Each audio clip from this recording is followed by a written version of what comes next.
Assalamu alaikum. Veda Makam. Islam. Assalamu Islam. alaikum. Islam. Veda Makam. This is our fifth class meeting session of foundation building Moorish provincial government. Yes, we have a treat for you tonight. We're going to open up with the Wampum 7 prayer, Iroquois Confederate Constitution. Offers thanks to the earth where humanity dwell, to the streams of water, the pools, the springs, and the lakes, to the maize and the fruits, to the medicinal herbs and trees, to the forest trees for their usefulness, to the animals that serve as food and give their pelt for clothing, to the great winds and the lesser winds, to the thunders, to the sun, to the mighty warrior, to the moon, to the messengers of the Creator who reveal his wishes, and to the great Creator who dwells in the heavens above, who gives all the things useful to men, and who is the source and the ruler of health and life. We're going to now go into attendance, introduce yourselves, everyone. We're doing roll call now. Islam. Tazarna Akira Bay. Moorish provincial government is Alodium, Peru, Martinian Provincia, and Colorado Territory. Islam. Marcus L. Bay, Michigan Territory. Islam. Sharon Morris Bay, Michigama Territory. Islam. Shakan Ra, Florida Territory. On the video. You need a video? I don't need it, but. Say it. Session of Ma'at Bay. Alodium, Moorish, Pradium, Ante, Colorado. Islam, everybody. Islam. Okay. Donna Lee Bay, Alexandria. Islam. Muhammad Rashid L. Territory, DC area. Yeah. No, Louisiana. All right, next. Louisiana. Yashu Il, Ohio jurisdiction. All right, Islam. I am Maria Demaya Bay of the government of Alodium, Mauritania, Provincial, in the Colorado Territory. Proud to have Tizona Akira Bay as our governor. Islam. We got too much talk. We got too much talk in the background there. Mute your mic if you're not speaking. Mute your mic if you're not speaking. Go ahead. You want me to repeat it, Abdullah? Yes. I say I am Maria Demaya Bay of the government of Alodium, Peru, Mauritania, Provincial, in the Colorado Territory. Proud to have Tizarna Akira Bay as our governor. Islam.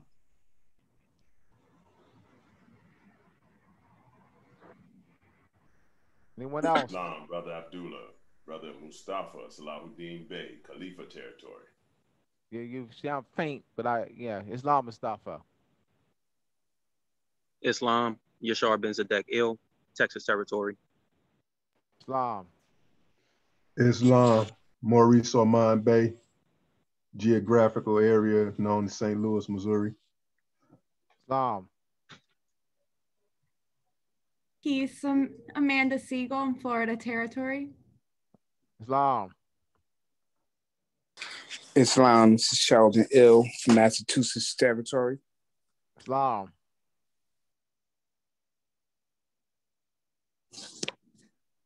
Islam, Michael Emmanuel Bay, Virginia Territory. Islam. Islam. You hear me? Brian DeMar Bay, Michigan Territory. Islam. Islam, Dimitri DeLeon Bay, Louisiana Territory. Islam. Islam, Muhammad Rashid L, Washington, D.C. Territory. Islam.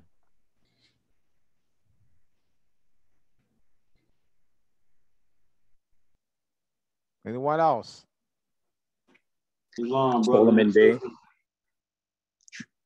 Ottawa Territory. Right, Islam.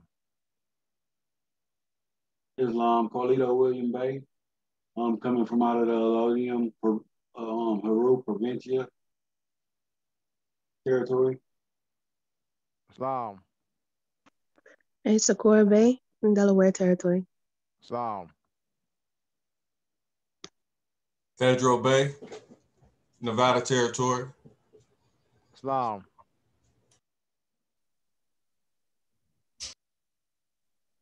Malizai Bay, Alodium Haru, Mauritania, Provincia, Denver, Colorado. Islam.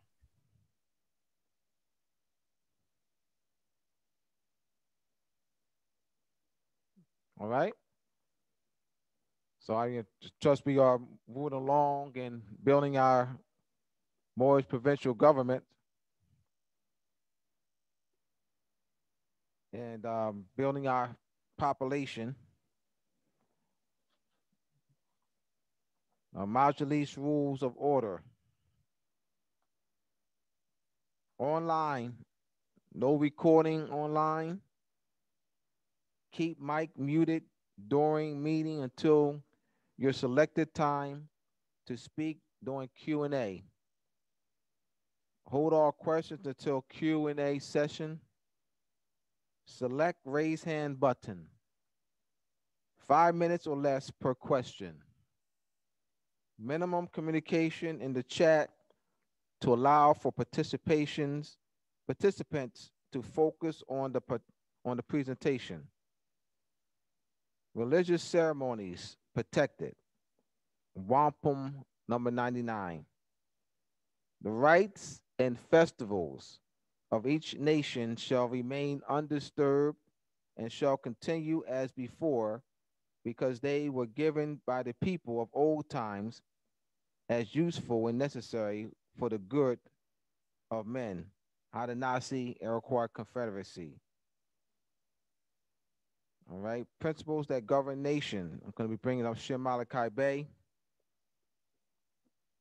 Principles that govern nation, culture, traditions, ceremonies, festivals, customs, and rites.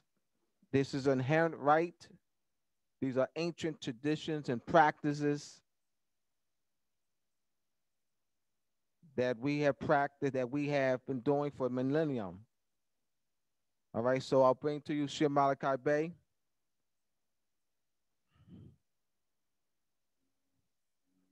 Islam. Thank you, Professor Abdullah. Salam alaikum. Shalom to the government bodies that have now come together so we can give our people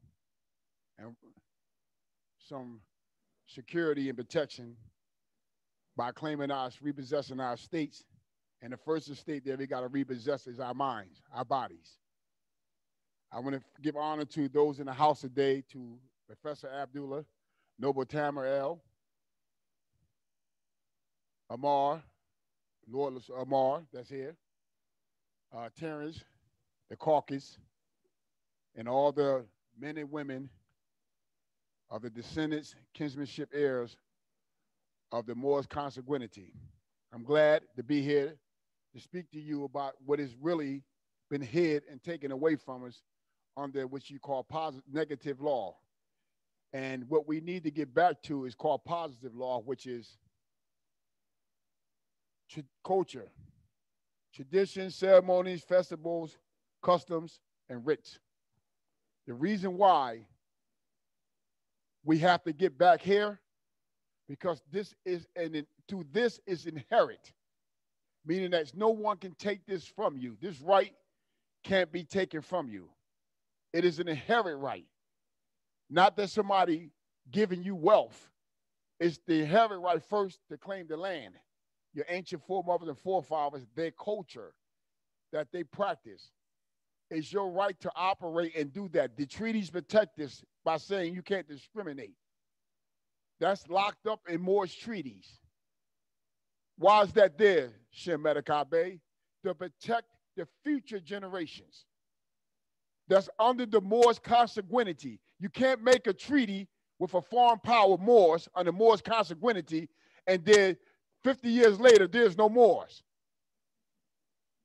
I never heard that before. France is empty, walking around with nobody in it saying they French. Japan, everybody walking around saying they somebody, nobody Japanese anymore. They lost their sovereignty, their sovereign status. When you walk around in your motherland and you have a mind defect through indoctrination, social engineer, you have waived your inherent right to the land, protection under this culture, positive law. You fall under what you call now negative law. Whereas though you're a refugee, I mean, you don't have a country and you don't have any people. This is why they say, what's your last name? That means who's the last kinsmanship? And you have no more people, you have no more blood lineage, no consanguinity. Can't be.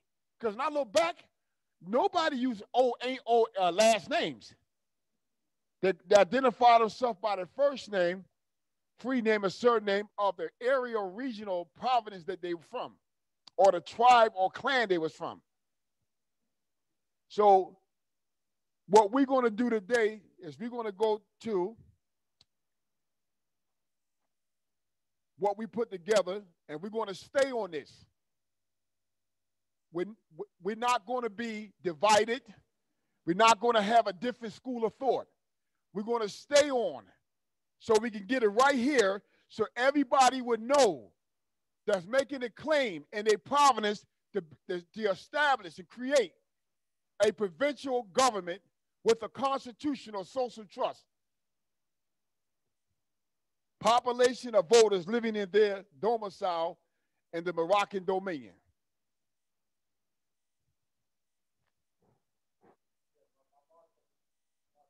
Okay, go ahead, Mark. In order to establish a provincial government, constitution, social trust, there must be a certain amount of people who have the mental capacity to structure a vehicle for public affairs. I'll stop right there. We're not going to rush now. Now, Professor Abdullah and Tamara edit this so it can be plain and bring to you so you have knowledge and wisdom, be illuminated by what you see. If you have a Moorish provincial government, and in order to vote an official or officer representative in a vested office that's created, the Constitution creates, you have to have a population of voters. Not only as voters, but they have to fill the executive seat, which is 2 bodies. They have to fill the lower chamber, which is the General Assembly. And they have to fill the upper chamber, which is the Council Caucus, which is called the legislative body, Parliament. That means that you're going to need candidates to run for the office. Then you have to fill an office with 2 bodies. Then you have to have your parliament filled, which is an odd number of 5, 7, or 9. The same with the upper chamber. So you're talking 2, 5, 10, 12. Now you got the judiciary office that got to be fulfilled. The appellate jurisdiction got to be fulfilled. So now you're talking about at least, be safe to say, talking about at least about 20 people, 21 people. You need at least about 21 people. Well, Shem, you know how people is, Shem? No, I don't know how people is. No, I don't. I know what we have to do. We can't make no excuses now because this is being taught now. The science of this is being taught.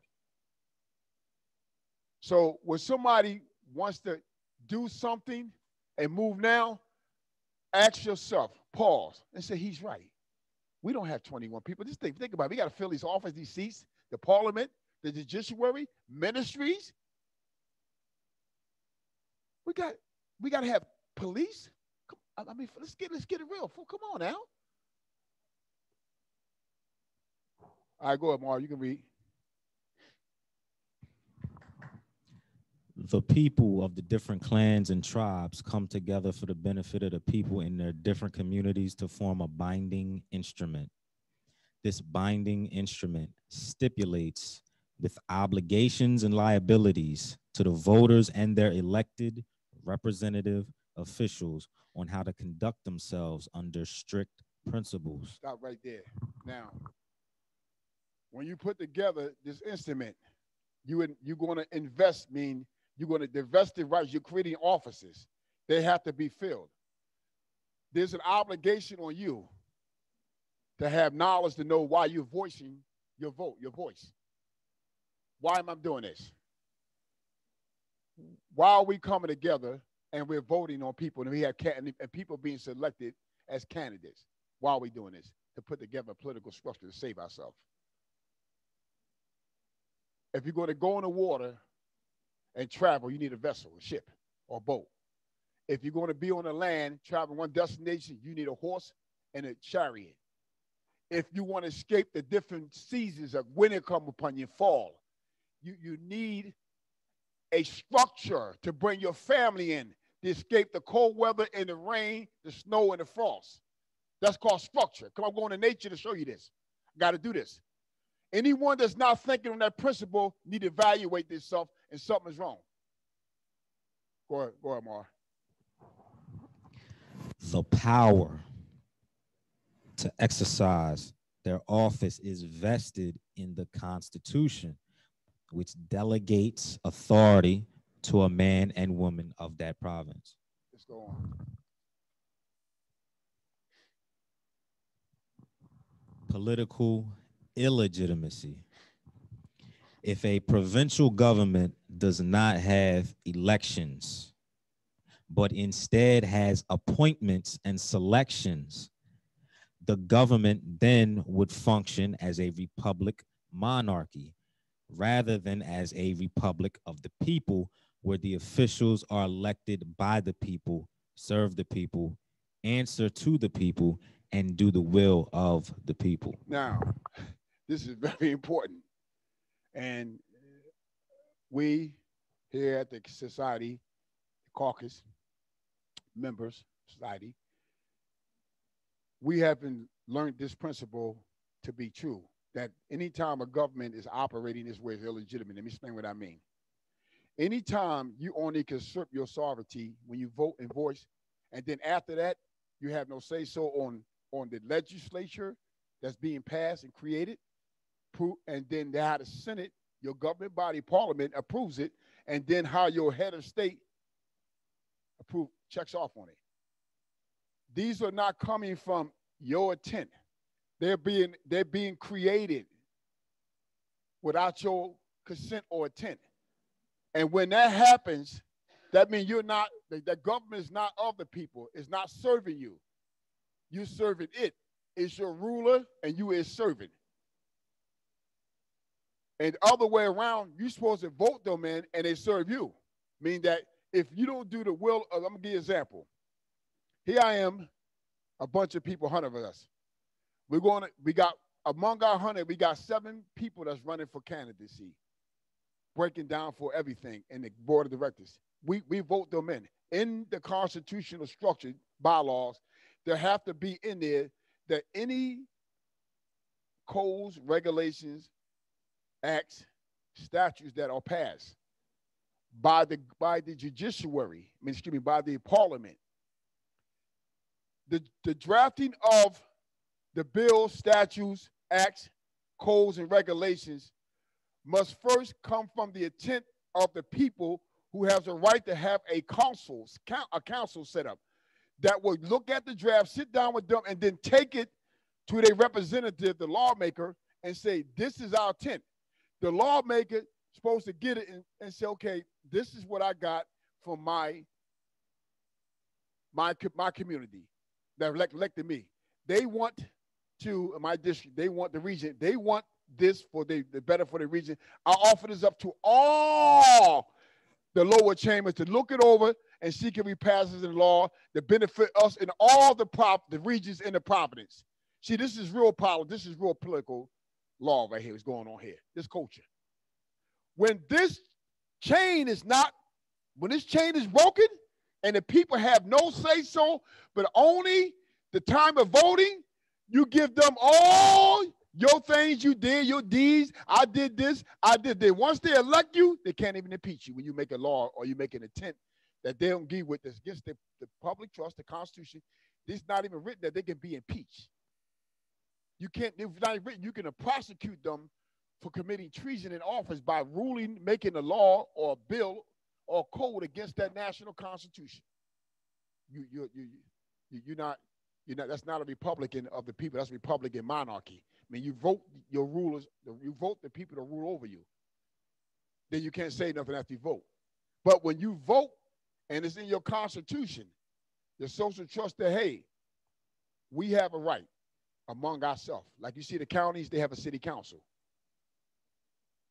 But we have a right among ourselves to have a council that we're going to sit down with him and write up the tents for our regions, different regions over this region here, and give it to our legislators. Now, this was you call the difference between someone to serve you and someone to rule over you. Now, when somebody serve you, they don't go in and say, oh man, I can't do this. This is not, I don't agree with this. This is not what I drafted up. This is not what we came up with. That's a monarchy. That's a people's monarchy.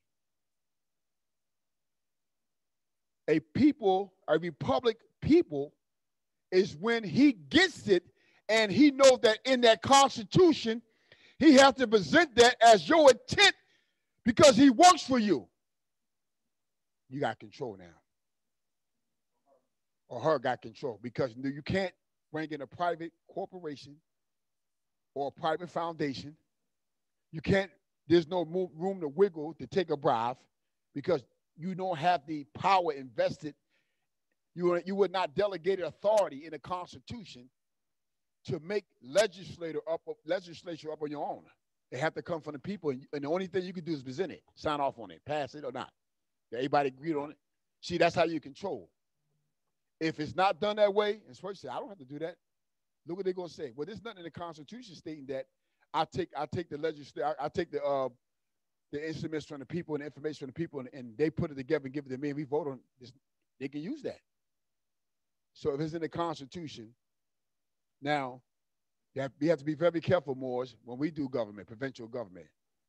We cannot get desperate and say, well, I ain't got time for that. Man, you know how hard it is to get people? You lost. You just lost. You have just lost.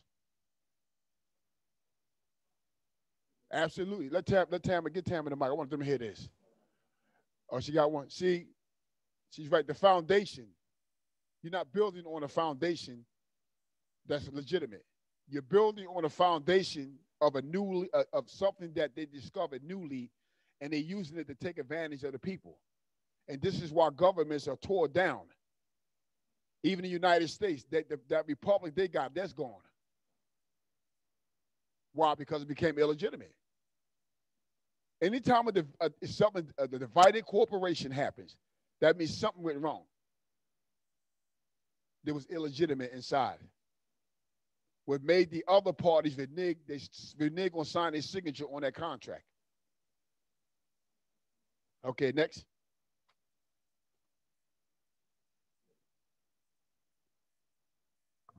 Next, yes. The election of read the title up top so they know it continues. Political illegitimacy. Continue. Yes.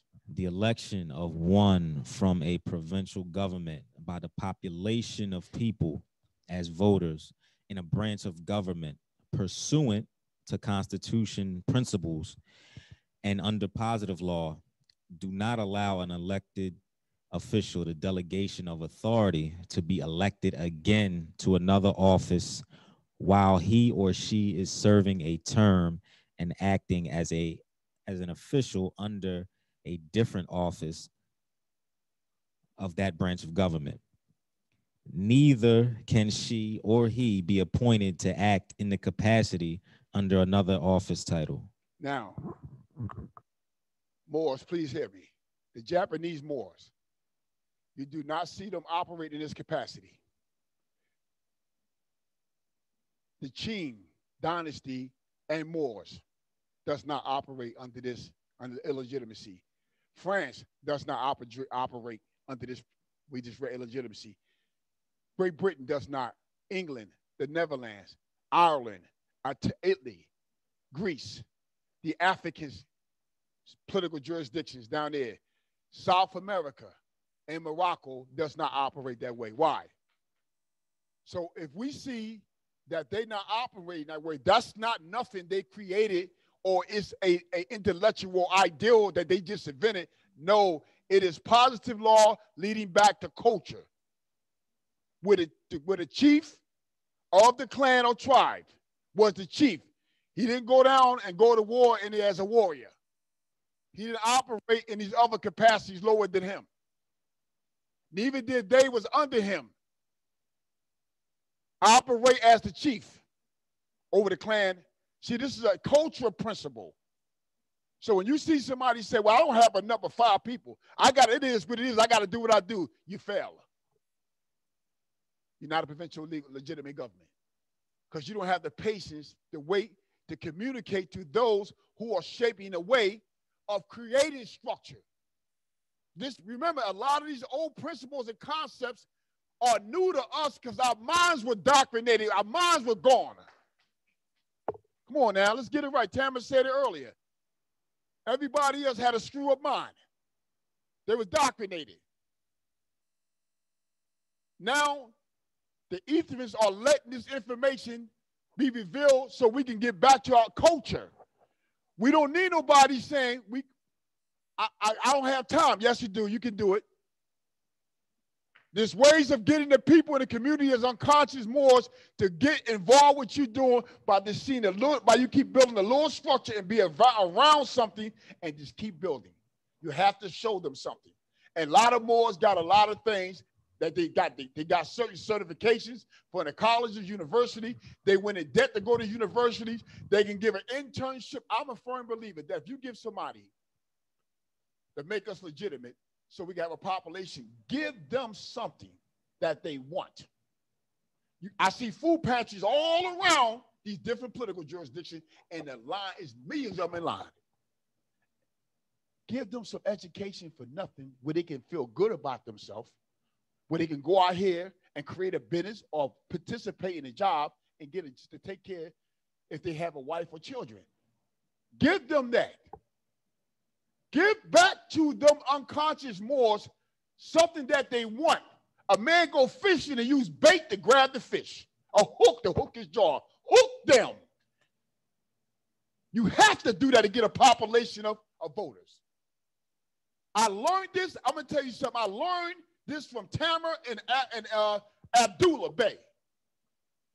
That if you give somebody something of value at a low price or at charity, donated time, you will get those people to come involved because that's a form of structure.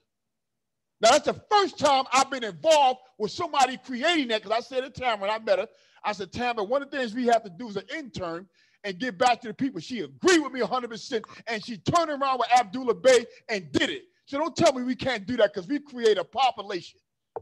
Don't say you can't do it. Y'all got ways of doing it. Let's do this. So we won't be considered illegitimate, running around here trying to hold 3 or 4 offices.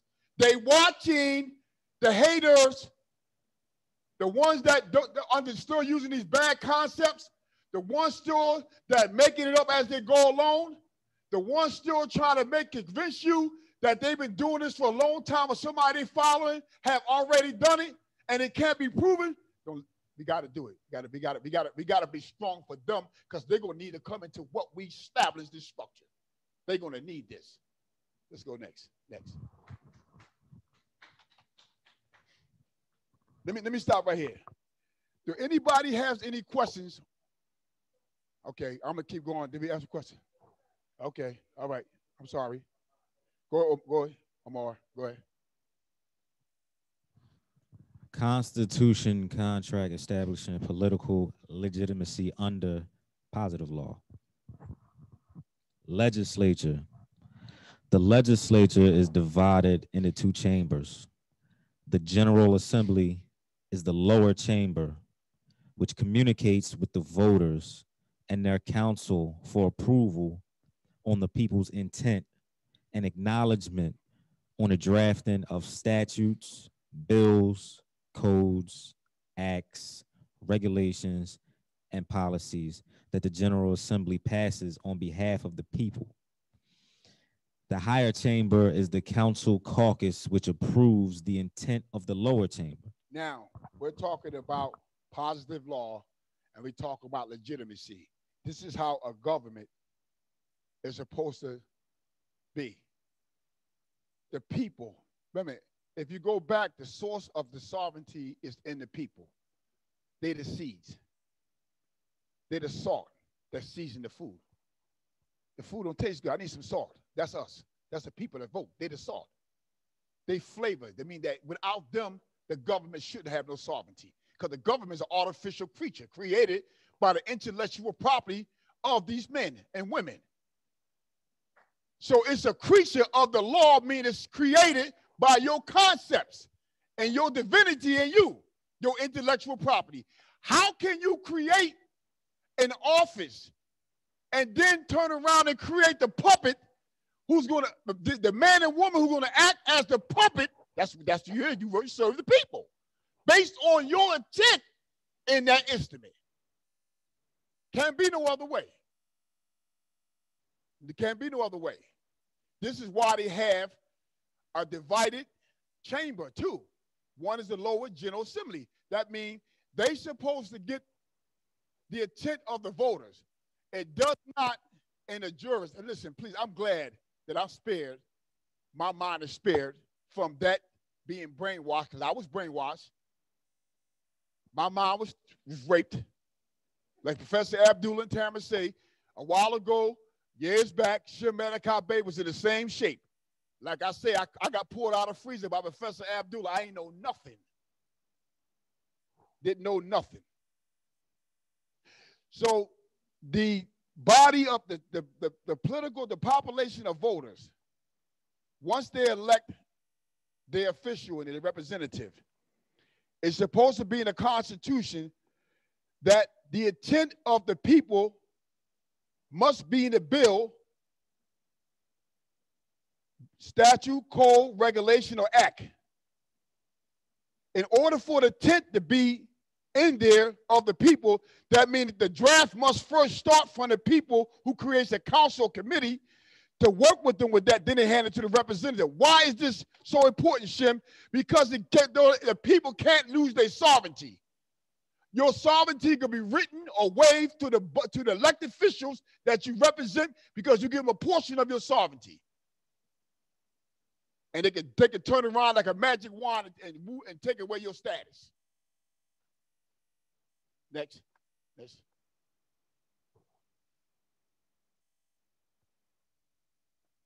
Next page, Tamara. Yes. Executive. The executive is the enforcement branch of government that holds two seats as a governor and deputy government. Stop right there. That is, in modern time, the word governor and deputy governor is a modern term used in the modern language, which the French and the Spanish and the Italian other used as governors. There's an older name for these seats, offices that are being filled. But right now, I just use governor and deputy governor. Go ahead. The executive is the enforcement branch of government that holds two seats as a governor and deputy governor by election of the population of people as voters to enforce the Constitution. Statutes, bills, acts, codes, regulations that are created, approved, and passed by the two chambers of the executive branch of government enforces decisions or adjudication orders rulings, and decrees of the judiciary branch. The Okay, let's stop right there. Now, the executive officer is over the law enforcement branch, meaning that when it's a problem in enforcing anything of the parliament or a judiciary decision of the appellate courts, mean that a writ, mandamus, writ of prohibition, writ of habeas corpus, writ of quo warranto. Once the courts grant that, they only got power to grant and rule in order and make a decision. If the lower agencies does not, or the clerks or any other lower government chambers, like dealing with the cabinets of ministries, does not follow, obey that, then it's upon the head of state to order the sheriff, any military power, to enforce that decision or to enforce that statute, that code, that bill, that regulation, whatever it may be.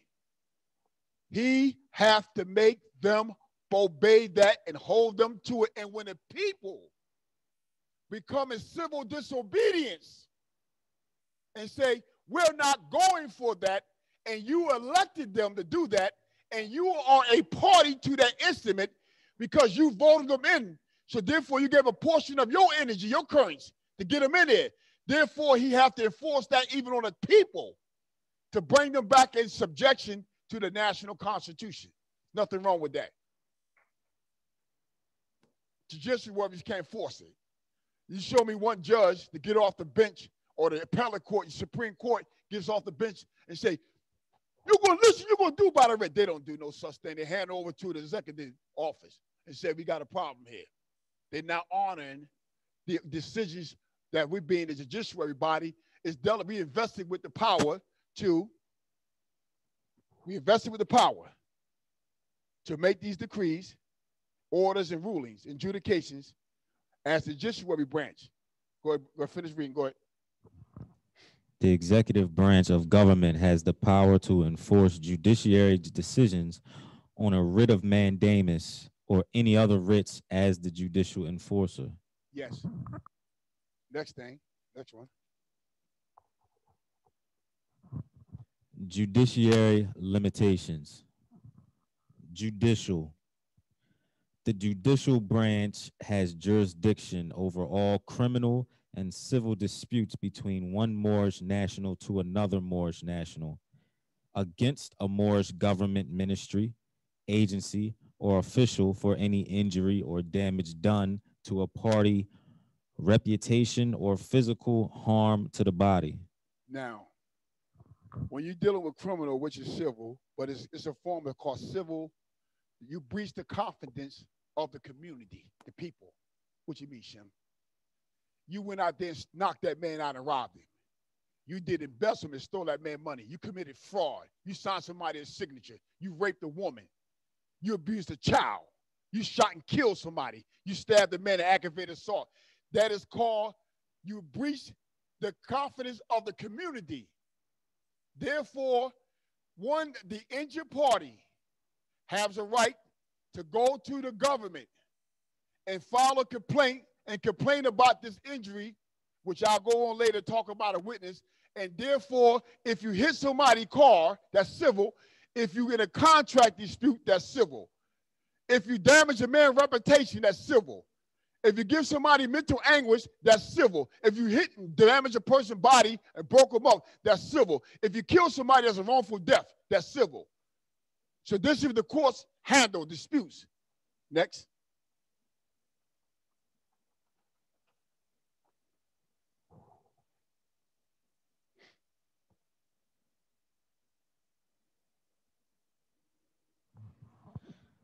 The judges of the court operating under the judiciary in the jurisdiction of the province, making decisions, rulings, and orders on the factual merit that's said by witnesses under oath, given their testimony in the presence of the accused party and jury or judge. Yes, go on. The judge does not have delegation of authority to enforce their decisions. The sheriff, marshals, rangers, or authorized officers elected by the people are used under the authority of the head of state to enforce judicial acts of the judicial branch of government. Now, let me break this thing down in government going right in front of your face. The county, a township, has a city council. They have a mayor, and they have police, and they have sheriffs, and some have, and the state have what you call constables. When a state legislative act is not carried out by the counties that are operating under them, when the legislative parliament act is not carried out or act by the state court, meaning the Supreme Court or the Pennsylvania court or the Commonwealth court, what happens? The governor of an attorney general office called the constable, he is delegated authority over all the lower state law enforcement agents. Here, I believe, I don't know if it's in Delaware that way, but it's here. Some call the state police is in charge, but in some states like Commonwealth, is the constable. Now, that is showing you that the law enforcement power by the head of state makes a call and say, or the mayor makes a call to tell the sheriff or the police officers, go and take care of business. Enforce that code. Enforce that judge's decision. That's why the sheriff's come and put you at the house. What is he doing? He enforcing what? A court order, a court decree, decision. Come on, it's being done right in front of our face. Next paragraph.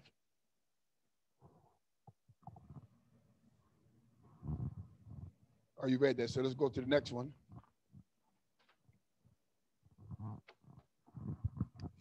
Difference between a constitution, social trust, and covenant by the seer. Constitution for Moorish public government.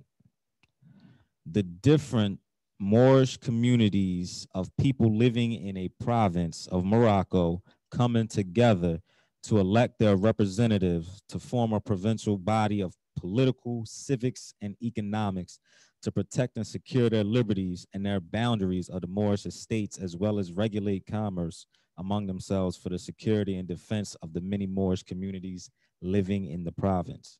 Okay, we can go to that. Okay, that's established. That's a public trust. When the different communities come together and they want to regulate commerce, and they want to, anytime they deal with international disputes over states and boundaries, and to alleviate that, they come together and create a public trust, which though if a dispute rise so they can honor their difference, they set up a structure where they can hear their disputes with the judiciary.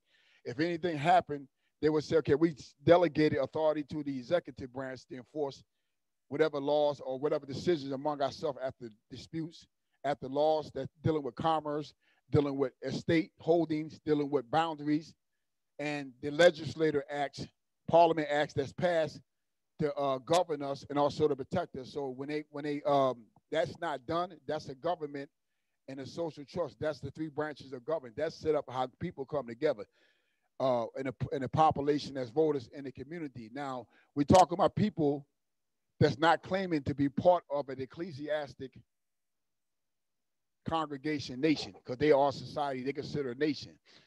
This is why all rights are reserved in the Constitution to the several states when the United States signed. Everybody knows what that means. That's the provincial colonies. Like William Penn, the dukes, the barons, the earls, the counts, the whole stakeholders. They are the original estates. All right, let's go to the next one. Next one is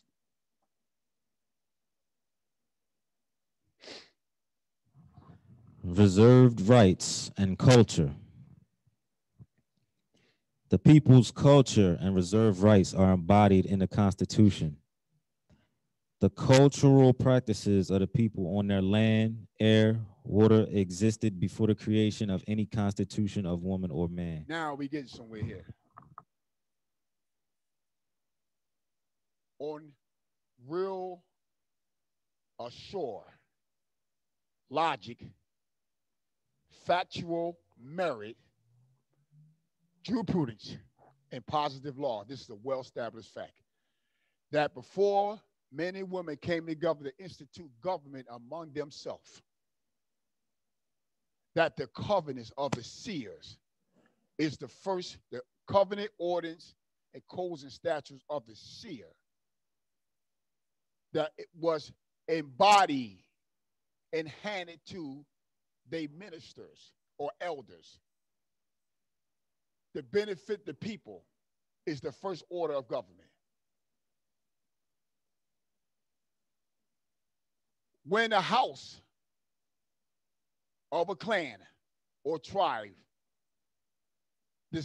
make a decision that we don't want to be under concept of principles, established principles, straight balance, foundation concept, that the invisible world, the cosmos, the hierarchy, the ruling principle in the cosmos have chosen him so they can make, they are the parliament that legislate first culture among men.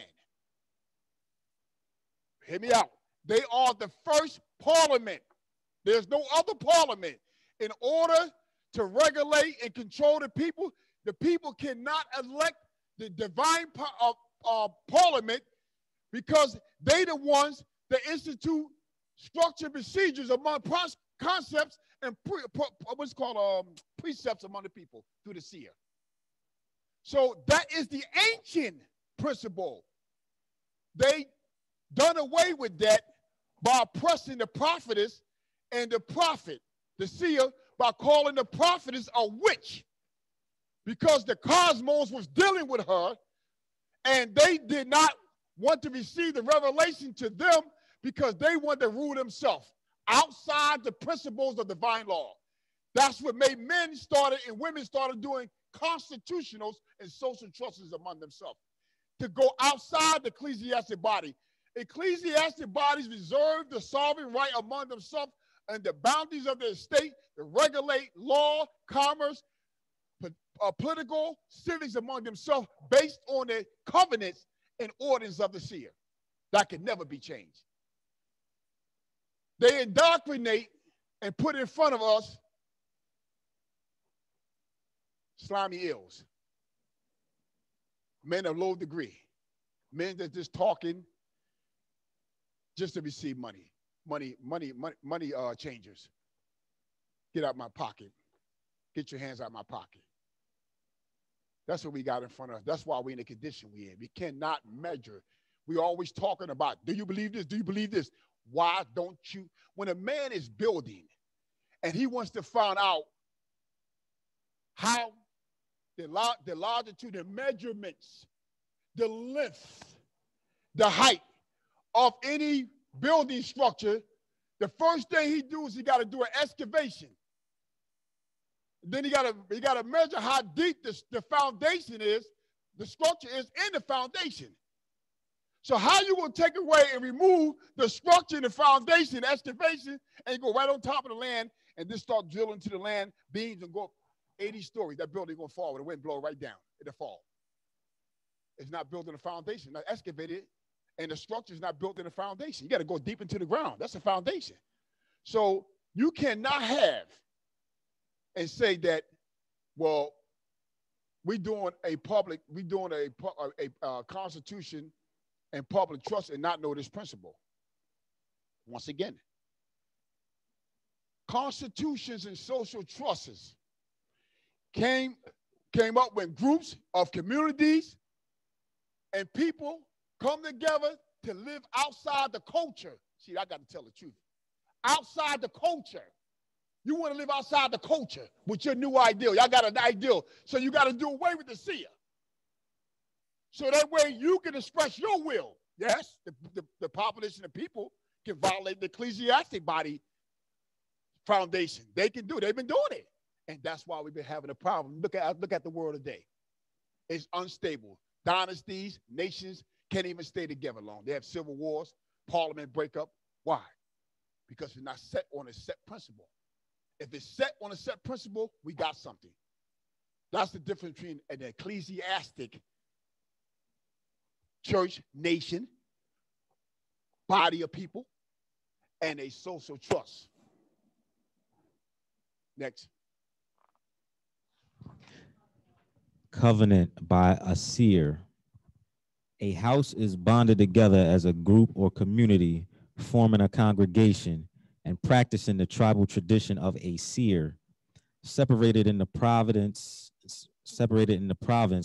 where they live as a community, governing themselves on the principles of the seer, who has written the covenants, articles, acts, codes of the people, individual as a society. Now, let me say something. I'm going to show you some examples. I remember this. Two things happened here in this area of Delaware and the Commonwealth. In the Commonwealth of Pennsylvania, an Amish man raped a woman and the man was selling drugs. The district attorney of Montgomery County went to prosecute them and said, we're going to lock them up. The Amish elders came and invoked the preamble jurisdiction and said that we was given a charter by the crown that supersedes the United States Constitution and the county of Montgomery charter.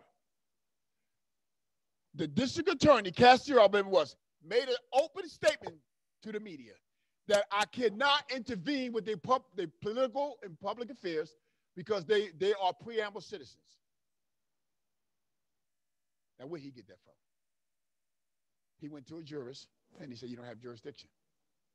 Because the Amish did not ask to go into the federal court. The Amish made a claim based on the charter that existed to them, given to them by the Dutchess, the Quakers. That's before the Constitution. See, this stuff is real law. This is real. This ain't I ain't making this up. The elder, the seer, learned of the seer, meaning that he's following the Holy Bible. He's measuring his authority based on the seers in that book, following their covenants. Come on, I know what I'm talking about. And they albions and got sovereignty. Come on, stop playing. Let's go now. Next.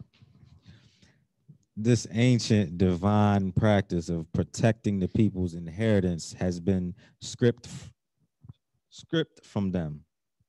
The seer was ordained by the divinity to set up a structure that would govern the people living on the land, breathing the air, navigating the waters, and fishing.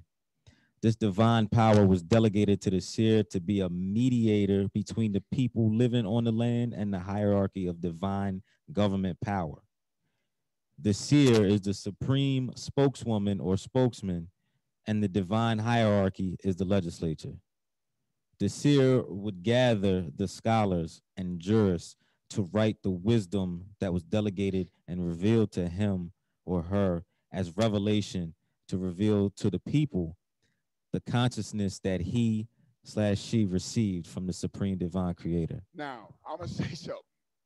Anytime nuns or spiritual women and these spiritual organizations step up and say, I got a right to judge my people, what gives that right? That's true. That's in the Bible. Ruth was a judge.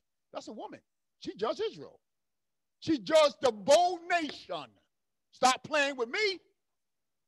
Who gave her that authority? The cosmos. Who gave her that authority? The cosmos. See, I'm showing this is the divine principle, man. This is why they start burning the woman's prophetess and the man prophetesses and call them warlocks and witches. Thank you for your time. Shalom alaikum. Peace. I present to you again Professor Abdul Abaib on Prevention Framework. Thank you very much. Woo! Yes, oh man. Yes, sir. Yes. Wonderful, brother. I mean, he's explained the all-seeing eye. He explained the all-seeing eye on aprons all over the world, the Masonic orders. The all-seeing eye with the rays of light emanating from the eye. And the compass is both compass and square and the G in the middle. to unlock the code of the unseen world, geometry is used. So the compass and square with the G in the middle, all seeing eye, Shem gave the application of that. I have never heard anybody break it down like that. I mean, he gave the function of it in ancient times in ecclesiastical order structure. See that, because we could do something with that. Because it's a structure. He's talking in a structure, an ancient structure. The knowledge of it is being preserved. That all-seeing eye. The eagle is used because the eagle can see far. So you have the divine insight, and then you have the projection, see into the future. All right, because like I said, the eagle can see from far distance. So you have the pyramid with the all-seeing eye and the eagle. This knowledge is preserved in these images. Shem did a wonderful job in breaking it down to ancient government structure. We're talking about the ecclesiastical structure. Public, as Shem said, and I'm clear on these points, the customs, rites, the festivals, the holidays, the rituals, the ceremonies, ancient knowledge of calendar systems, that's before government.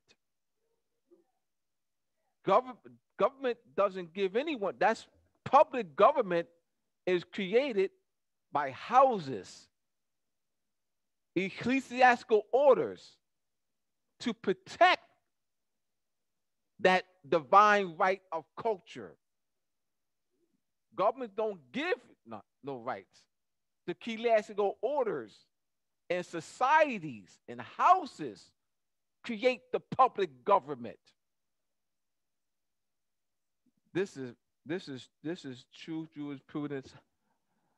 I don't know where to send them, Shem, where they could get this. We're at Rutgers University. I don't know where we could send them to get this.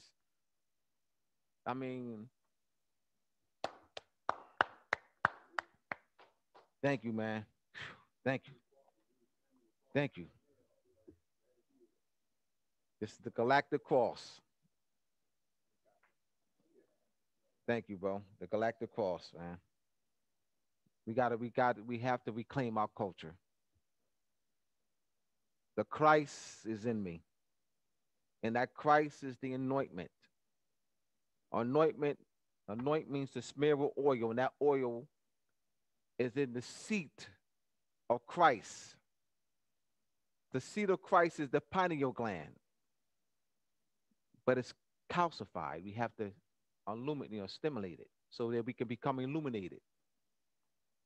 So we just have to put these words in a proper perspective, in our cultural perspective. They've been taken out of our cultural perspective and seen as something that's mere worship. He's a Christian, and you don't know what that means. You're just saying he's a Christian. What does that mean? He washed in the blood of Jesus. They're applying these distorted, connotative, constructive meanings to it. All right. So, provincial framework. As I said, I promise you that Tamara she'll be working on her presentation for this. She will do a wonderful job. Provincial framework, declaratory commitment, location, in person, Zoom, or hybrid. So we're looking at Zoom account. Would be great so you can have meetings, people who actually come to a particular location or because this is the actual avenue for you to expand. Date and time of meetings, financial treasury budget, attendance, keep and roll, minutes. This is structure. This is how you build. You got to have a structure to bring more people in. Bifolds, go out and, pass out to the community.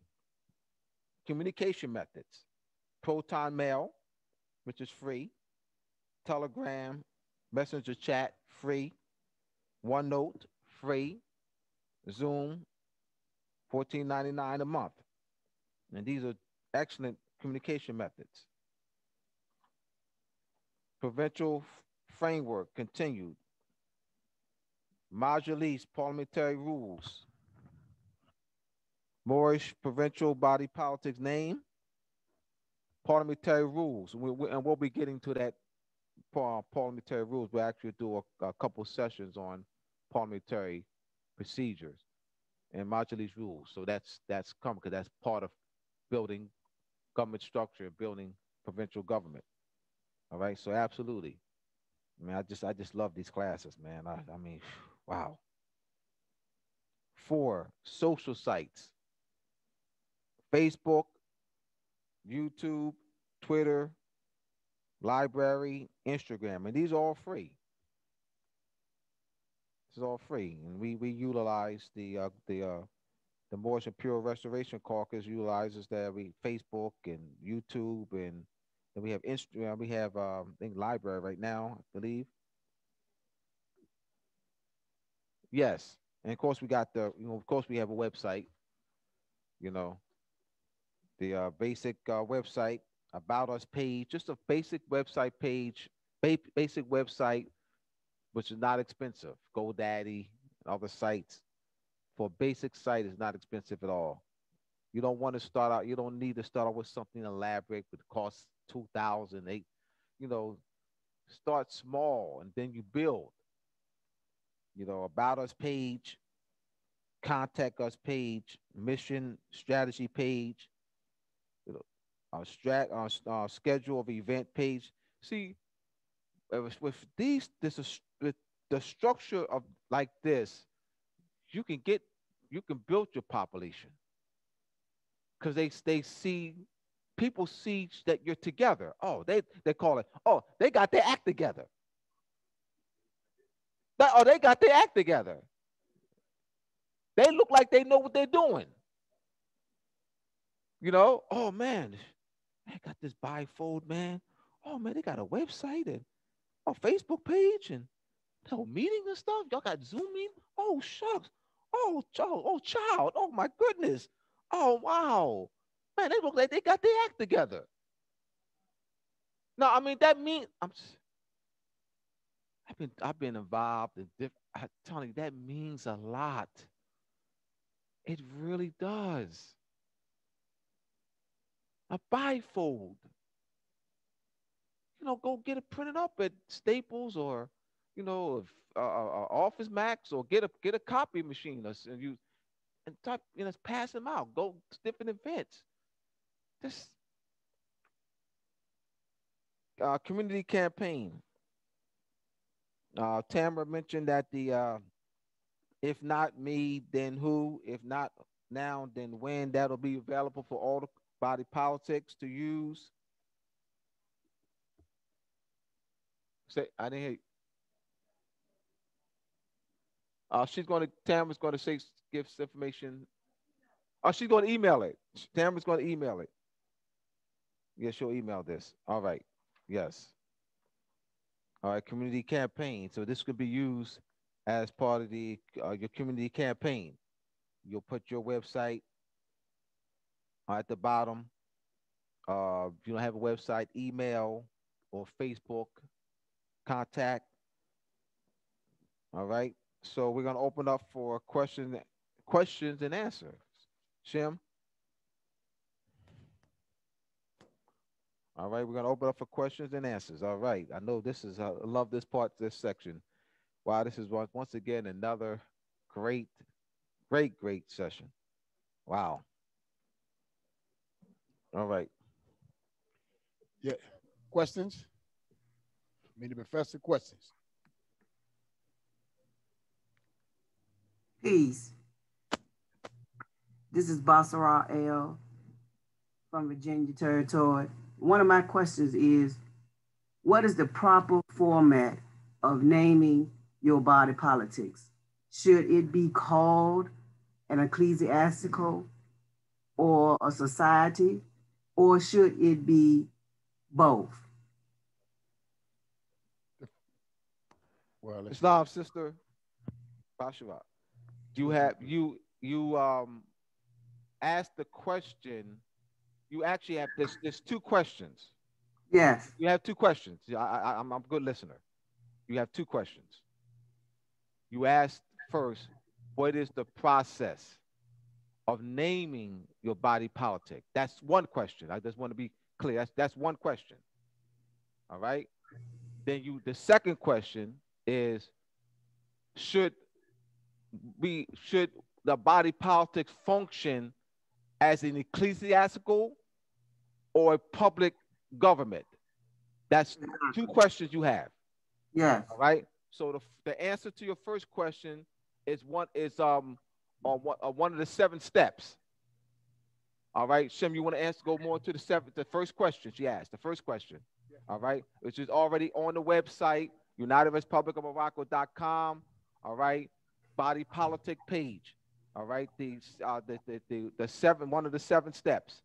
Yes, Professor Abdullah said it right. The first question you asked is a question that already is addressed on the website. You know how to go to the website. You're part of the caucus by deciding. Now, we just went into details on the difference between ecclesiastic body and a social trust. Those that was not willing in the province or the region to be willing to walk by what the seer handed over to the clan mother or the clan leader of the clans and tribes, chiefs and queens of the tribes. Those that want to walk outside that and did not want to go by that culture, the culture, they went among themselves and formed a social trust, which is a government. They institute government among themselves, meaning that it's not coming from the seer or the ecclesiastic body. It is coming from them operating privately as a private group or community outside ecclesiastical divine law, which is the traditions and customs and festivals and rites and ceremonies and traditions, which is culture of the people. So you notice that when Professor Abdul was reading the treaty and the acts, you notice the signers, the signature signers, and the people in these treaties was called the House of Windsor, the House of this, Greenwich, the House of this. Why does it say the house of? Because everything starts in the house for the mother. See, this is why the Iroquois knew this question very good. That's why the woman, you cannot steal a government if you keep this in the house. That means there's no body, a selected body selected to guard the rights but the mother, because she had the children, the babies. So ecclesiastical, you have to make a decision. Are you operating with a group or population of people that is not claiming anything on divine law under the first order of laws, it's the seers, they orders, customs, codes, and statutes? Or are y'all coming together to form your own social trust, mean to protect what y'all call your rights outside the culture among yourself? So you have to make that decision. Okay, I'd like to interject. Another question. We want because we have short time on this question, on question and answer. We want other people to have opportunity. All right, thank you, Sister Basha. Not someone else? We got it because we have to be fair.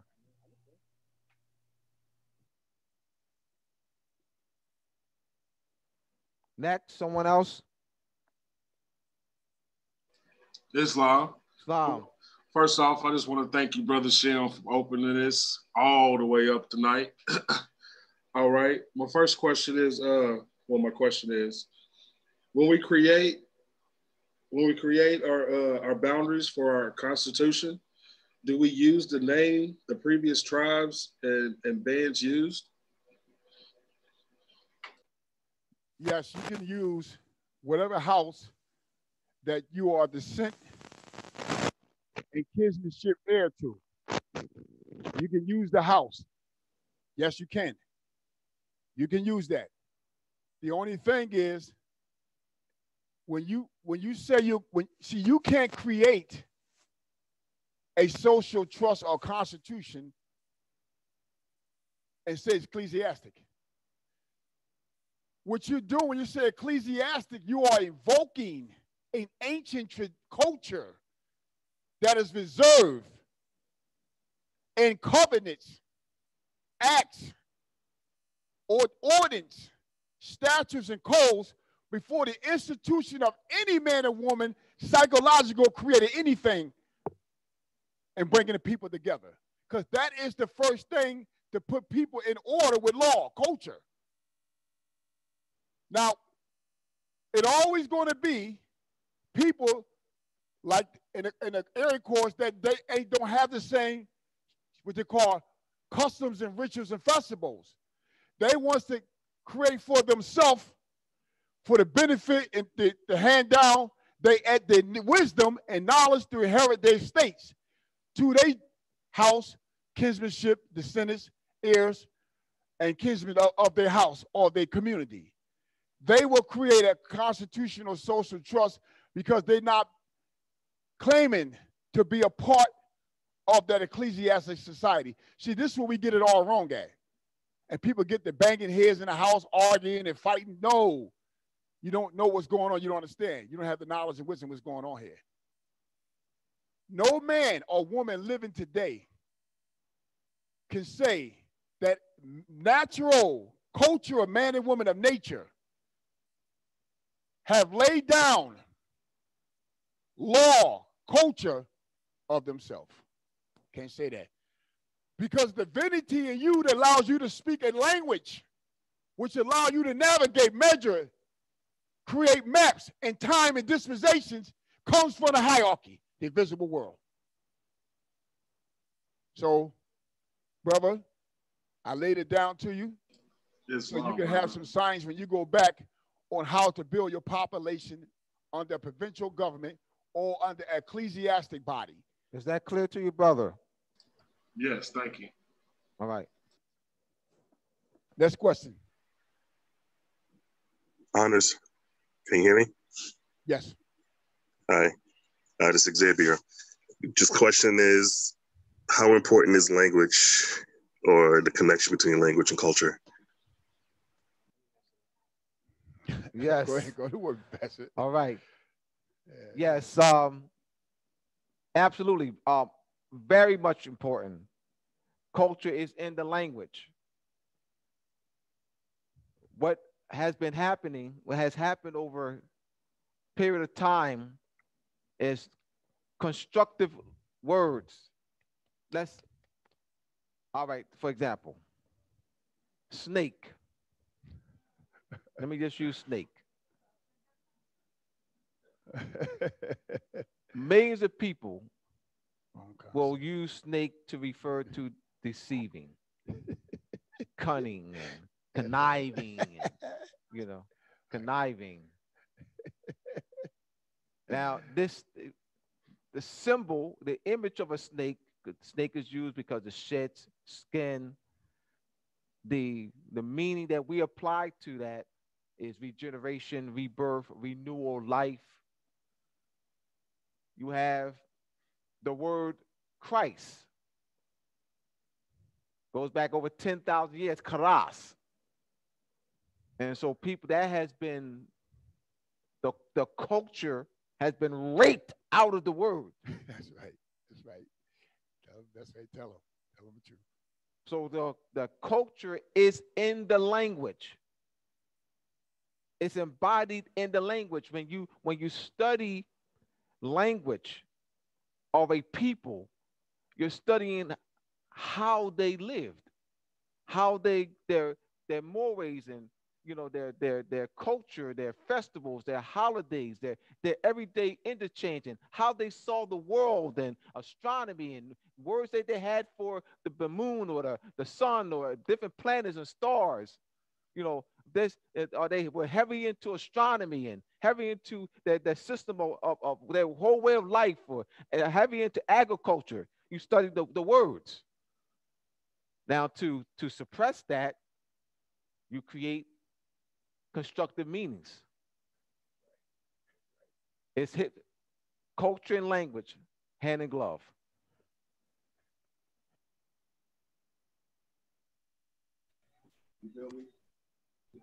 Next question. That's good. That's good. Like that. Peace and love, Brother Shem. Yes. Michael Emmanuel Bay out of Virginia. Just to be correct, when you were talking about, obviously making a distinction between a social trust and I guess ecclesiastical. So the concept of electing your governmental officials, et cetera, that concept comes from the ecclesiastical, right? No. Let me clear this up. I use an example. Right. I'm gonna go over again. I use an example. The Mennonites and the Amish are Albions claiming sovereignty in Morocco, based in the political occupied sovereign. They are considered as subjects. Now, they're not creating constitutions. They will create bylaws, offer the covenants and acts and statutes and orders of the seer, which call the prophets and the apostles and the prophetess, or the judges. They will go back at that, and then they'll fashion a bylaws based on that ecclesiastic system and be outside the public government, because they want to be separated, because they know government originally was instituted through the seer for structure among the tribes and clans.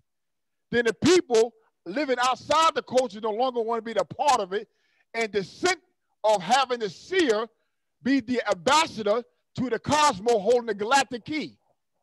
They rejected that principle and went outside that and created government institute government among themselves, which is called social trust. You understand? You clear on that, brother? You clear? Okay, yeah, I'm clear on that concept. So in our best for the Moors, for the plight of the Moors that we need to overcome. Moving forward, we need to structure what I gather from what you just said. We need to get back to that way of culture where we pretty much adhere to the seer, or it has that connection been lost? Like, because it's almost, go ahead. It's been lost. It's been lost. The Aryan Corps Confederacy understood this principle very well. They believed it. Because you know why? Because that Confederacy was a way of separating themselves from the other Indian Moorish nations, to operate on the culture of the ancient mothers and fathers. And they that was not part of that, they honored them that wanted to live outside that, living inside that culture, living outside of that, they institute government among themselves. And they honored that right to keep from going to war. So what's going on now is that I can't tell you what to follow. All I can just define to you in jurisprudence and positive law, based on positive law, negative law, what the separation of these two political bodies was. You have to determine among yourself, because you can't all of y'all be scattered and say, well, I believe, and start arguing among yourself. If y'all want to come together and put together to say, okay, your private affairs is that, then you create a constitution and a social trust and reserve the right under the ecclesiastic body to be separate and protected. But at the same time, to settle disputes between one that's not of the culture, acting outside of that, and the community of people gather together, and they that's under that can respect the specific boundaries of these two principles, foundations. That's all they come down to.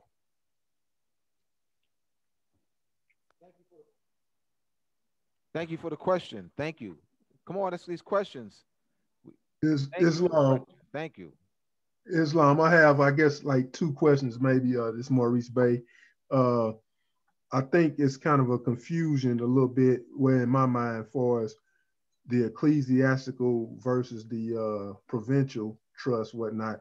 It's almost like saying that having a provincial trust as opposed to the ecclesiastic is that we're outside of culture. I think that's what some people may be kind of getting crossed up on or confused about. Is that meaning that we are outside culture because we're doing it as a provincial government or trust as opposed to an ecclesiastical?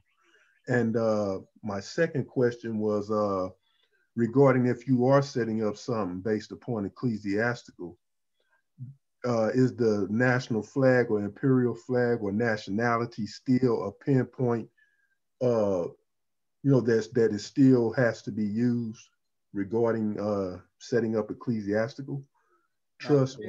Let me answer the first question. The first question, I answer it with evidence of other nations. In Arabia, they have a Mohammedanism culture. That's not a culture under ancient culture. It's a culture that derived from ancient culture that the seer is to generate the authority, the executive authority over all the people. And under that executive authority, the people is allowed to administrate governance in the affairs among themselves, which is a social trust. But the social trust has to be in obedience of the ecclesiastical covenant of the prophet. Look at these Islamic countries, Mohammedanism countries. Come on, I got to use an example for you. The government in that nation is not operating as separate government under Mohammedanism. It's all under Mohammedanism, broken down into what? Branches. Ali, the Sheikh, this. I'm insane. You see that structure? Now, inside of that structure of Mohammedanism, if one is practicing Christianity, or one is a Christian or of the Dayuti, a Jew,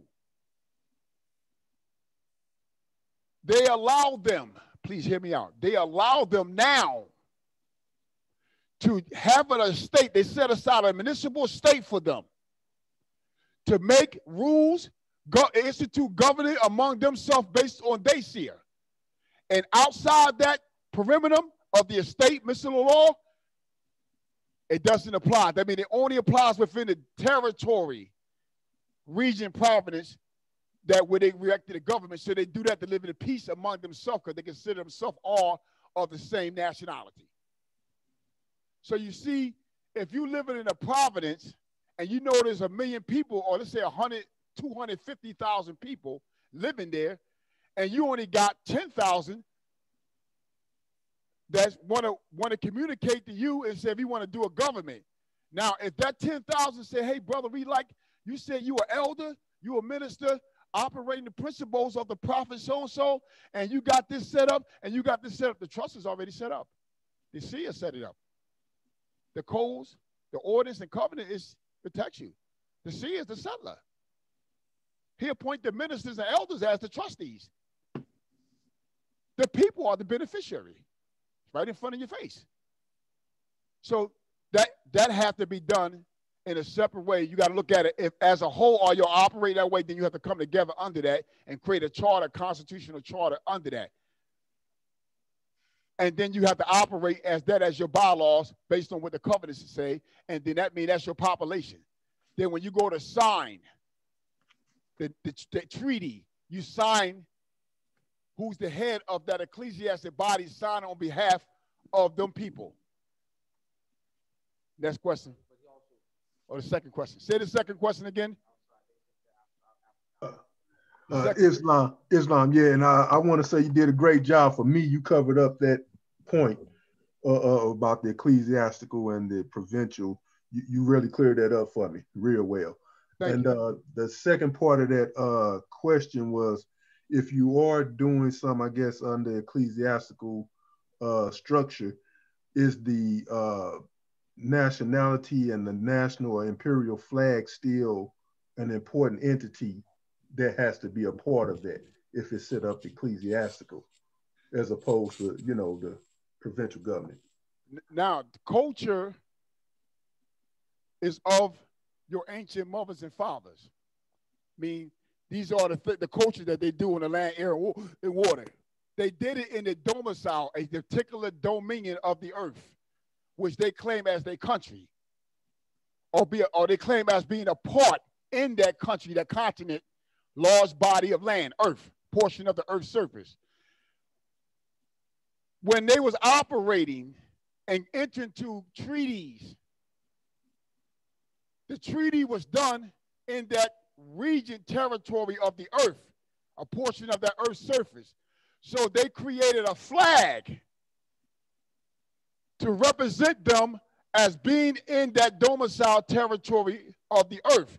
Now, the Moroccan flag is an ancient flag with more than one sovereign occupied on the earth's surface here in the Western Hemisphere. Moab, Israel, Arabia. I could name the land of Canaan. These are kingdoms and empires operating on the land called Morocco. So therefore, they came up with a symbol to represent them as a whole, and I mean as a whole, a part of the kingdom or empire under that flag. You have anything else, brother? Well, let me also embody. Next question. But I want to clear it. Embodied in the flag, though, there's the culture. Yes. All right. So in the flag, the culture, the 5-pointed star, that's the culture. Islam. That's what I need to hear. 585 days cycles of the earth every 585 days in an 8 Earth year period. Venus intersects the earth and the sun, forming 5 times in 8 Earth years, forming that 5-pointed star. So you see the culture, the cosmic cycle of Venus in 8 Earth years and 13 Venus years. That's that 5-pointed star. It starts in the sky. That's the Rosetta, Rosicrucian. The Rosicrucian uses out that culture. That's the what's called the Rosetta. All right, the 5 petals. All right. So I just want to clear that's the culture, and then all the flags throughout the country. That's culture. That's astronomy. When you see these flags throughout the world, you see astronomy. You see coins. You see astronomy. You see seals. You see astronomy encoded and preserved in the coins, flags, and seals, and metals. That's the culture. Sister Nana, lower your hands and you can present your question. Okay. Hey, Shem. Love you, Nana. How you doing? I love you too. You and Tamara and Abdullah and everyone else there. So could you explain, it's kind of 2-part, 3 parts, I don't know. I guess maybe 3-parters. The United States Supreme Court, the treaty, 1848 Treaty of Guadalupe Hidalgo, and the Indian Nation and Lakota Nation. How is it that the United States Supreme Court could rule that they're giving the Indian nations basically all the land, they're granting the land over to them?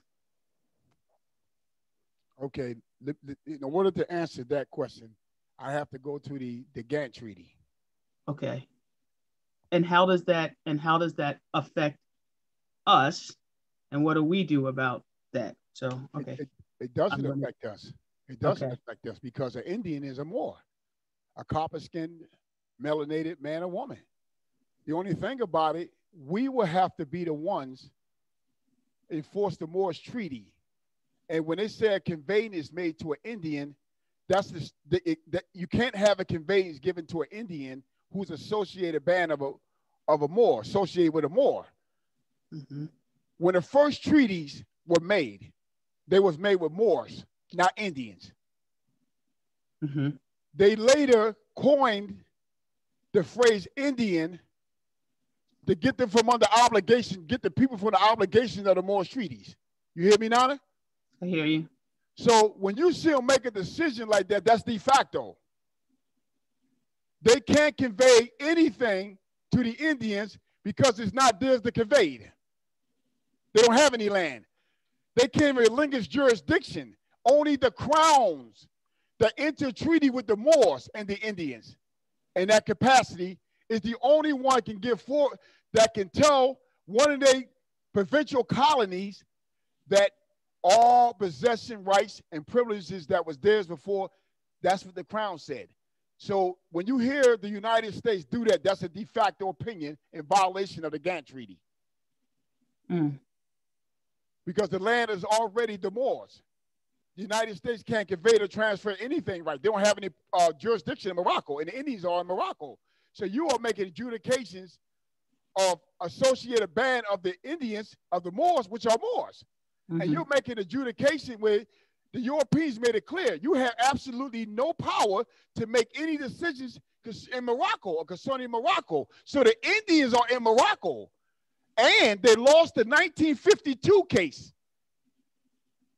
in jurisdiction in Morocco, not jurisdiction over more jurisdiction in Morocco. So if the Indians in Morocco, then you don't have no jurisdiction. So that's de facto opinion. That's the 1952 case between France and the United States in the International Court of Justice. All right. The United States lost the case dealing with the most favorable nation status. And as a result, Eisenhower, hear me out. Eisenhower did not close down any Moorish consular courts. Eisenhower never had any jurisdiction, any authority to close any Moorish consular courts. Mm-hmm. The 1952 case between France and the United States dealt with the most favorable nation status. The most favorable nation status deals with tariff and trade. You know, if they would get a lower percentage on the tariff. All right. United States lost that case. As a result of losing that case in the International Court of Justice, the United States Congress had to legislate dealing with the removal of the jurisdiction at Morocco. Why? Because they lost the case. Eisenhower was just enforcing that. That 1856, the 1852 case, 1952 case. Because it has been out there that Eisenhower closed Moorish consular court. That is incorrect. We got to set the record straight. The 1952 case between France and the United States in International Court of Justice. Look it up. Yes, and to add on to that is that the United States will relinquish their jurisdiction, what they say, on tribal land. Now, you remember they talk about the ones that registered to the Bureau of Indian Affairs, saying they relinquish the jurisdiction, to turn around and say, but you still you United States national, so they're going to assert the jurisdiction over them anyway. So you got to understand when the United States is speaking de facto and de jure. United States can't relinquish anything that it doesn't have itself. There's no treaties that the Crown honor and respect but a Moorish treaty. The Indians, the ones that came with the title as Indians, still Moors, fell under the subject status of the Crown. And then not Indians, slaves, Slavics, West Eastern Europeans, and others went to the Bureau of Indian Affairs and rested under the Dole rolls under Senator Dole under Act. Remember, this is a Parliament Act that created all this. This is not an act created by treaty. This is a Parliament Act. That's the difference. A Parliament Act created is not over a treaty. So the Indians are in Morocco, and United States can't make any adjudications, even if it's an Indian. It still concerns Morocco because they live in a domicile in Morocco. It becomes a European question. Becomes a question for the European powers. Thank you, Sister Nana. I hope I was help to you. Yes, thank you, both you and Brother Abdullah. Appreciate it. Next question. Brother Shem, in regard to that question, in regard to that, what you just said about the Indians and that the United States never had jurisdiction in the first place, how come the British Crown didn't check them when they even went and tried to adjudicate over a matter in which they had no jurisdiction over? Because it's not their inherent right. It's our inherent right. Let me explain what I mean. When Moors get in trouble with the federal government or the state, you notice they listen to say, you have a right to remain silent. Stop right there. Who have the right? The government or you? So because they can do this, because you don't know the rights you have to culture. So you don't know, you don't have a structure, and you can't do any diplomatic relationships or diplomacy to straighten the matter out. Okay. We have 6 minutes left. One more question. Oh, 20. Okay. Oh. Okay, let's go. Did I miss on, brother? Next question. I hope I did answer the question. We're good. 25 minutes. We're good. Go ahead. Just keep it going. Just keep it going. Were there ever any Moorish consulates? Yes. Are they still open? Say it again. Abdullah said that the Moorish consulate was not closed in 1956. No. So what is the status of them? All right. I was just clearing up the misinformation that's been put out there for a while that Eisenhower closed Moorish consular courts. That's been put out there. And I was just clearing up that Eisenhower had no authority to close any Moorish consular court. It dealt with United States consular courts at Morocco. Right? Your question is, are there any Moorish consular courts? That's in the kingdom of Morocco. We're talking about under our authority, under our sovereign power, under our jurisdiction. No. We have to establish, all right, or reinstitute them. Reinstitute them. The treaty gives us the power to reinstitute consular courts with the Treaty of Peace and Friendship between United States and Morocco. In the treaty, Articles 20 to 25 dealt with consular relations and consular jurisdiction. Also what's called concession and extraterritoriality jurisdiction.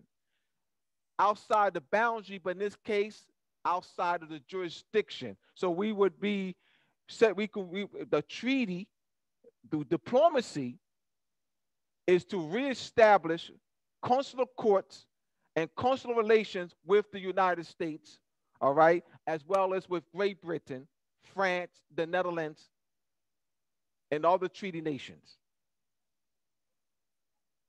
All right, let's provide clarity. Thank you, Tambra. There's been political illegitimacy that's been going on for over 30 years. So I can 27 years through my observation. Political illegitimacy.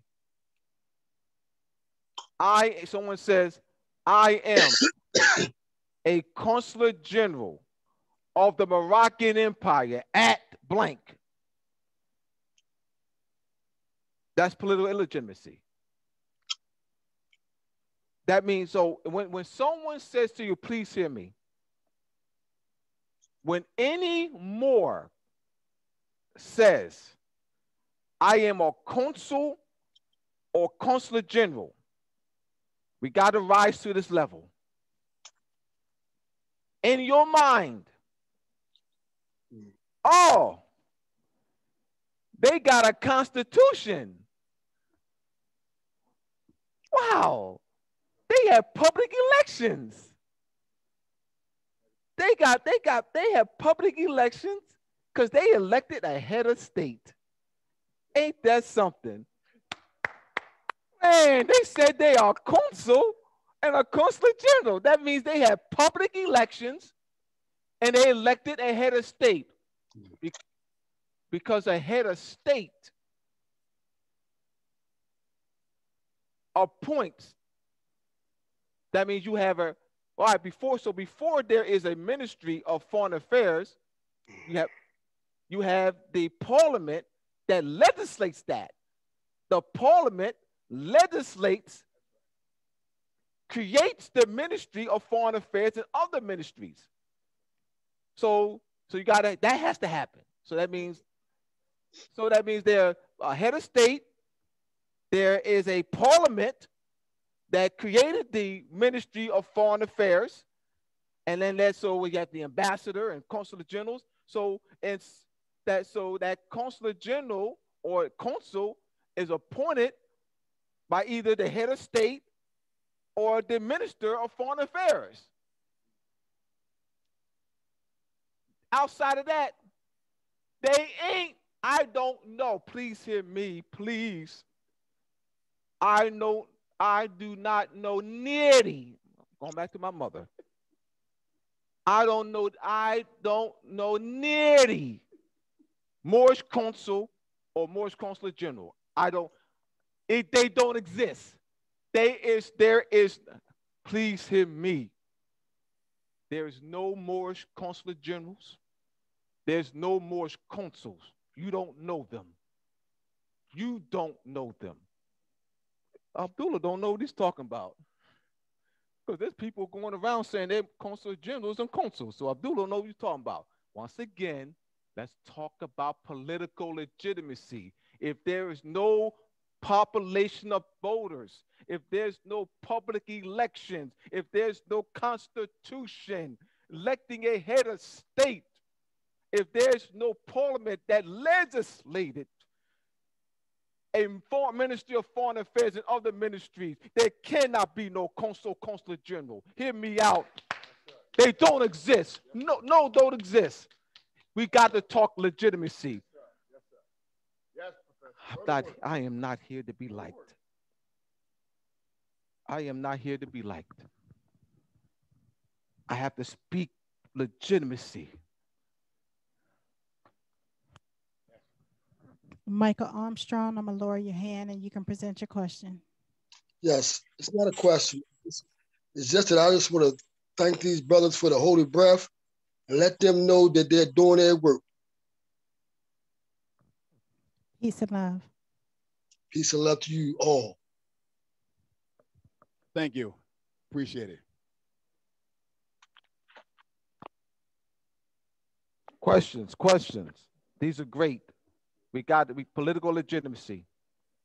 Political legitimacy. We must show honor.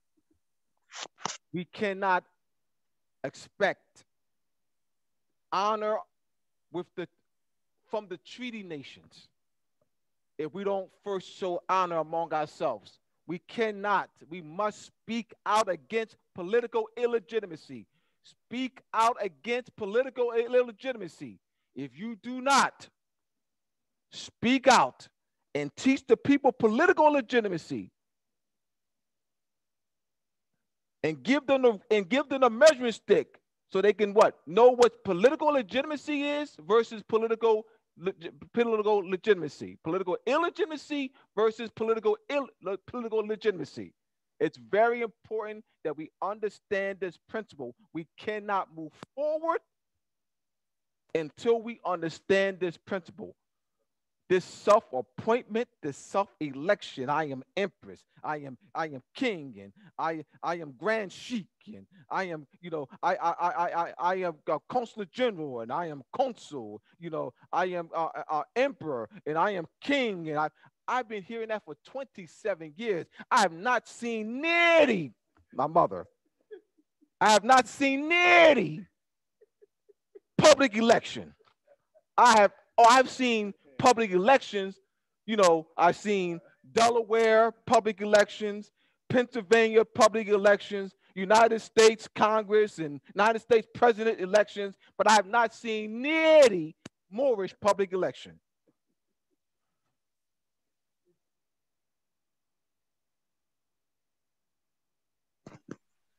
The Iroquois Confederacy, when did it end? Never end. It's an inherent right. It's a trust. That is ecclesiastic trust. That's not a social trust. That's ecclesiastic trust protecting our culture. It can't end. The only way it ends if its wave is not used, is not being claimed as an inheritance. See, we can only inherit the values of that culture. No one else can give it to us. It's already set. It's left here. We have to be in the mindset where we can claim that culture and get the inheritance to protect ourselves. Next question.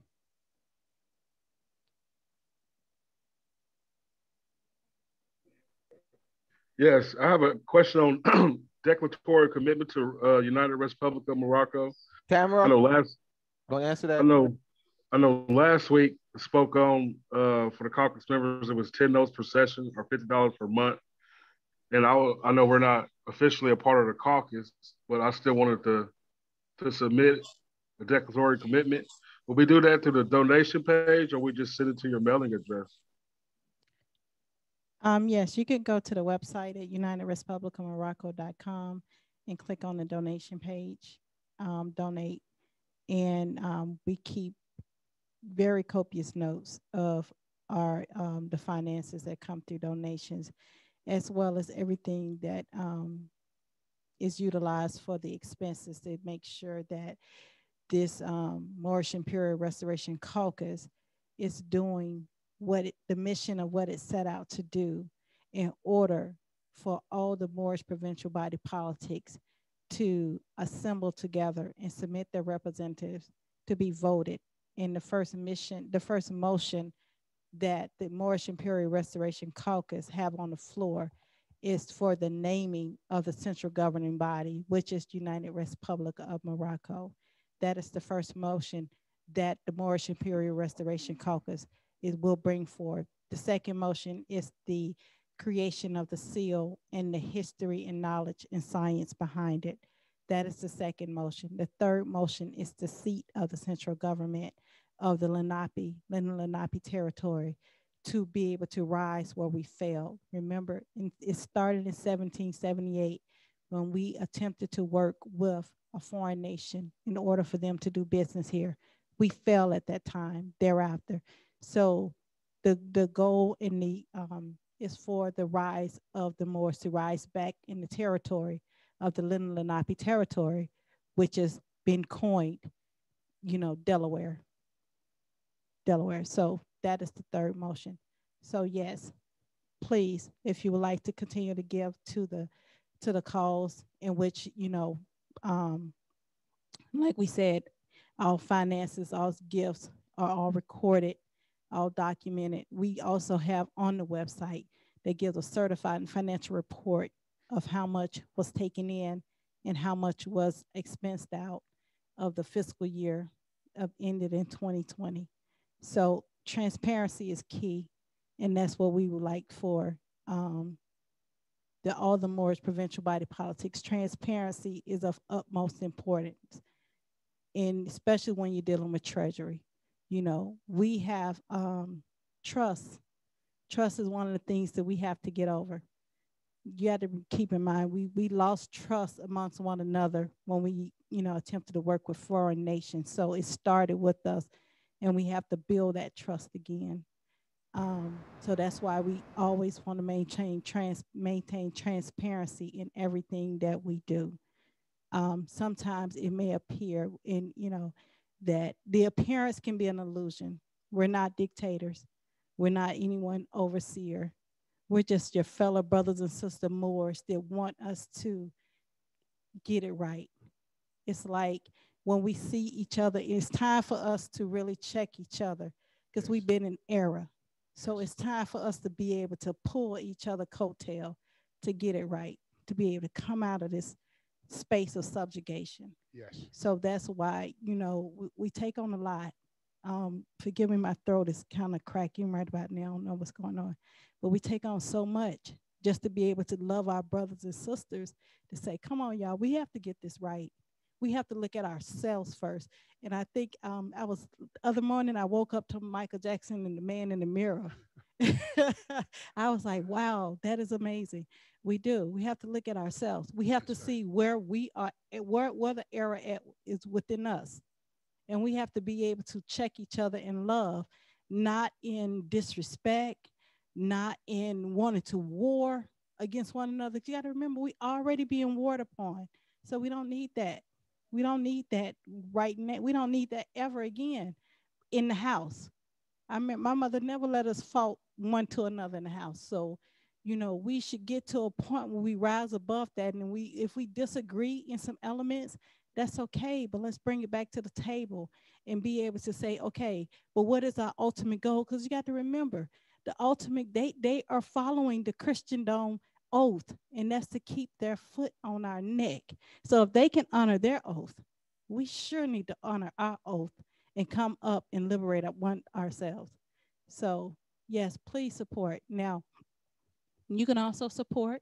We have the school, Academy of Providence, in which we have the Sejuris class, self-law class 201, going on at this time. We have multiple schools that have been recorded. So if you go to Academy of United Republic of Morocco.com, you click on Academy of Providence. Now the Academy gives 30% of its proceeds back into the Moorish Imperial Restoration Caucus and we use that for our expenses. You know, the building expense, the lights expense. Now we working with foreign occupiers, and people say, oh, you know, Moore shouldn't be paying, you know, for light bills and services. But however, when you see that happening, those are the ones I see in the dark. So we want to be able to move forward. We want the water to be on. So we can contract these things, but guess what? We keep our receipts and we keep everything. So we know how to operate in a fashion where we can always evoke knock pro tonk and get back the credits back from what we have put out in our foreign nation to be able to operate. So we do these things so we can continue to get the message out, the channels and things of that nature. So we're always employing new things to come up. You know, we know that a lot of provincial body politics, it may be some financial limitations in certain areas. And we're also looking at that to see how we can also help as well, you know, in those areas. We don't have it all, but we have just enough to share so we all can eat and grow. So I hope I've been helpful this evening. Love everyone. Love and light. Islam, Sister Tamara. Islam.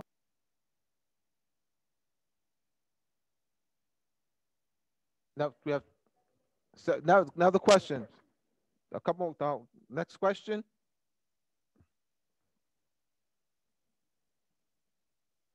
And your questions now. If you're not clear about something, a little hazy, fuzzy, unsure. Any points that need clarification? I want to say something. I'm going to ask a question.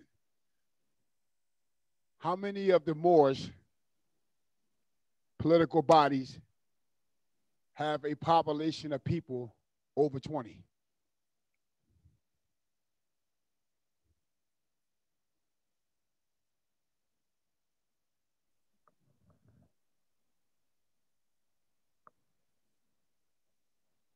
Islam. Yes. Is Arnett Akira Bay speaking? We Yes. do have a population over 20. 20? Over 20, yes. Yes. Okay. Once again, I hope Noah Tamara note that, because I want to put a category in the website, the provincial governments that's being formed now, where they at in their completion of a flag, a seal, and a population of voters. And this, you can check on it. I don't know how Tamara would do that, but she will have you check in that provincial government. That's not my area. That's Terrence. Oh, okay. I'm sorry. I'm sorry. Terrence, yes, my bad. That's my bad. I don't do it. Look, I don't do it all. No, No. So Terrence, we'll talk to Terrence, and we'll set up on the website. Those that already reached to having the flag, the seal, and 20 or more population of voters, so we can steer them on the next thing. If they say, well, we don't have a provincial government that has the check and balances in it, then I believe how we got to set up to a vendor that have that constitutional. How's it going, Tamara? We'll have someone explain it. Well, actually, Terrence, actually, we're working on quite a few things of the page. The page is really growing. We had to kind of scrub some things out. So Terrence is adding. Terrence actually called me for a conference on Tuesday. Brother Terrence know what happened. I had a flood going on, so we wasn't able to meet and convene on some things. But for the provincial body politics, he's going, we have the list of the ones that registered. We're going to have to just need to be able to define the ones that are, what's the word? Operational. And so once Terrence placed them on the website, it will populate in a geolocation of where their provincial zone is at. So if anyone is looking for a provincial body politic in a certain zone, they'll be able to tap into who to call and connect with them, to be able to do that. And then that provincial body politic will take it from there. So we're going to start merging the information together on that. The next thing is Terrence is also building out a page where the various Moorish body politics will be able to upload and submit their constitution, their flag, their seal, all the necessary documents, so we can categorize it in the proper repository, so everything can be brought in together. So we'll have the various Moorish provincial body politics, and that also would go on their it will be notated within their provincial zone, so it will have their seal shown, in that area. So that's something we're working on. Well, actually, I'm sorry, not we. Sorry, Terrence. That's something that Terrence is working on. So, give us a little time, working as studious and fast as we could. There's another area in which that's going to be created on the website, which is called the Moorish Market. So for all the various Moors that have the various businesses and things of that nature, they'll be able to submit their business information, and it will be added to the website. So Moors can start doing business one to another. So that is going to be added to the page as well. So we'll work, everything's in works. Everything is within its works. I promise you, we're working. Thank you. Shem, I have a question. Yes. That's not. Okay, so on Wikipedia, under sovereign immunity in the United States, it says, well, the question is, can you sue a sovereign nation? So it says federal sovereign immunity. In the United States, the federal government has sovereign immunity and may not be sued unless it has waived its immunity or consented to sue. The United States, as a sovereign, is immune from suit unless it unequivocally consents to being sued. Can you comment? Will you please comment? Yes, among the citizens of the different states, political organizations, United States sits as the central government, and the federal corporation, which is the District of Columbia, they are usurping their sovereignty from suits. Now, when a Moor becomes a plaint against the United States, the Moor don't have to go into the United States courts or anything by the parliament, any tribunal created by the parliament, giving the citizens or any private corporation or entity power to sue the United States. The Moorish Moroccan party will just go to the embassy and bring his claim against a state that's by conquest and treaty, and that they have the exclusive original jurisdiction dealing with one of the conventional colonies that's called now modern day states. So now they don't have absolute or sovereign immunity against a Moor. a Moor can bring a claim against them in the original jurisdiction of their parent, which is the crown. Under the 1856 treaty, the general treaty between Morocco and Great Britain of 1856. I'll close it out. Thank you, Professor. Thank you, Nana. All right. Salam, everyone. All right. Man, so we'll close out here. We're going to see y'all on Saturday, right? Saturday at 12 p.m. to 4 p.m. Eastern Standard Time. All right. Those who have not, Tamara did so well in explaining the class. The registration is still open. The George 201 course, 12-week course. We'll be starting. We'll have our third class this Saturday. So though we have quite a few students who are here, who've taken part of these body politic meetings. All right. So we'll see y'all on Saturday, 12 p.m. Eastern Standard Time. All right. The students, and then those, like I said, the registration is still open. All right. And then we'll be back here, same back channel, same back time. Next Wednesday, 7:30 p.m. Eastern Standard Time. Let's get out there. Let's go. Let's build out Moorish populations. Let's build out Moorish populations.